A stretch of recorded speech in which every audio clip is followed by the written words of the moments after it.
Back ಡೋರಿಂದ ಕರ್ಕೊಂಡು ಹೋಗೋದು, ಇನ್ನೊಂದು ಡೋರಲ್ಲಿ ಹೋಗ್ತಾರೆ ಅಂತ ಇಟ್ಟಿರ್ತಾರೆ, ಅಲ್ಲಿ ತಪ್ಪಿಸ್ಬಿಟ್ಟು ಇನ್ನೊಂದು ಡೋರಲ್ಲಿ ಕರ್ಕೊಂಡು ಹೋಗ್ಬಿಡೋದು. ಆಮೇಲೆ ಕೆಲವು ಹುಡುಗರುಗಳ ಅಭಿಮಾನಿಗಳು ಓಡೋಗ ವ್ಯಾನ್ ಹತ್ರ ಇಡಕ್ಕೆ ಬರೋರು, ನನಗೆ ಮುಖ ತೋರ್ಸಕ್ಕೆ ಬರೋರು, ಇವೆಲ್ಲ ಆಗೋದು. ಹಂಗೆ ಅವ್ರ ಅಭಿಮಾನಿಗಳು ಏನಾದ್ರು ಹೆಚ್ಚು ಆಗ್ಬೋದು ಕೆಲವರು ಅಂತೇಳಿ, ಏನೋ ಪೊಲೀಸ್ ಅವ್ರದ್ದು ಏನೋ ಇರ್ಬೋದು ಅಂತ ಕಾಣ್ತದೆ, ನನಗೆ ಗೊತ್ತಿಲ್ಲ. ಪೊಲೀಸ್ ಠಾಣೆ ಒಳಗಡೆ ಯಾರು ಬಂದು ಪೊಲೀಸ್ ಠಾಣೆ ಒಳಗಡೆ ಯಾರು ಬಿಲ್ಡಿಂಗ್ ಕವರ್ ಕಂಪ್ಲೇಂಟ್ ಕೊಡಕ್ ಆಗ್ತಾ ಇಲ್ಲ,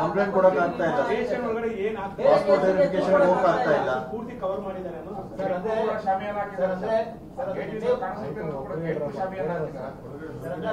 ಬೆಳಗ್ಗೆಯಿಂದ ಒಂಥರ ಈ ತರ ಎಲ್ಲ ನಡವಳಿಕೆ ಕೆಲವೊಂದು ಕಡೆ ರಕ್ಷಣೆ ಮಾಡಕ್ ಆಗ್ತಾ ಇದೆ ಅನ್ನೋ ಒಂದು ಸಂದೇಶ ಹೋಗ್ತಾ ಇದೆ ಮಧ್ಯಾಹ್ನ ಕ್ಲೋಸ್ ಮಾಡುವಂಥದ್ದು ಈ ತರ ಎಲ್ಲ ರಕ್ಷಣೆ ಮಾಡಕ್ಕೆ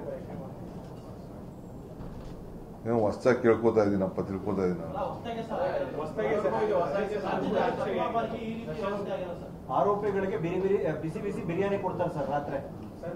ಬಿರಿಯಾನಿ, ಚಿಕನ್ ಬಿರಿಯಾನಿ ಹೋಗುತ್ತೆ sir parcel police station. Chickpete biryani ಅನ್ನೋದು ಆರೋಪ ಇದೆ ಸರ್. ಸಿಗರೇಟ್ ಕೂಡ ಕೊಟ್ಟಿದ್ದಾರೆ ಅನ್ನೋದು ಆರೋಪ ಇದೆ ಸರ್. ಅದು ಸಿಗರೇಟ್ ಬಿರಿಯಾನಿ ಇಲ್ಲ ಸರ್, ಕಂಪ್ಲೀಟ್ ಆಗಿ ಎಲ್ಲ ಕ್ಲೋಸ್ ಮಾಡಿ ಮತ್ತೆ ಐಡಾಗಿ ವಿಚಾರಣೆ ಮಾಡ್ತಾರೆ. ಪ್ರಶ್ನೆ ಮಾಡಿದ್ರೆ ಮತ್ತೆ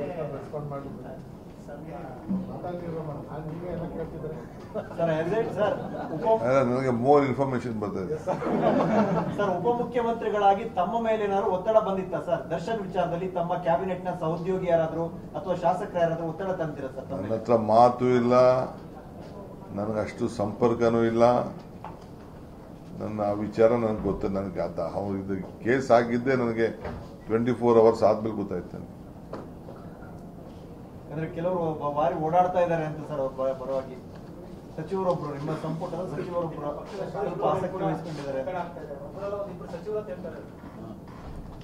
ನೋಡ, ನೀವು ಹೇಳಿದ್ಮೇಲೆ ಸ್ವಲ್ಪ ಇನ್ವೆಸ್ಟಿಗೇಷನ್ ಮಾಡ್ತೀನಿ. ಕುಮಾರಸ್ವಾಮಿ ಅದಕ್ಕೆ ಎಚ್ಚರಿಕೆ ಕೊಟ್ಟಿದ್ದಾರೆ. ರಾಜ್ಯ ಸರ್ಕಾರ ಅವ್ರ ಮೇಲೆ ಕೇಸನ್ನು ಮುಚ್ಚಕ್ಕೆ ಪ್ರಯತ್ನ ಪಟ್ಟ ನಾನು ಎಂಟರ್ ಆಗ್ತೀನಿ ಅಂತ ವಾರ್ನಿಂಗ್ ಎಚ್ಚರಿಕೆ ಮಾಹಿತಿ ಕೊಟ್ಟಿದ್ದಾರೆ. ಯಾರು ಬೇಡ ಅಂತ ಹೇಳಿದವರು? ಅವ್ರು ಯಾರು ಬೇಕಾದ್ರೂ ಇಂಟರ್ಫಿಯರ್ ಆಗಲಿ, ನೀವು ಇಂಟರ್ಫಿಯರ್ ಆಗಿ.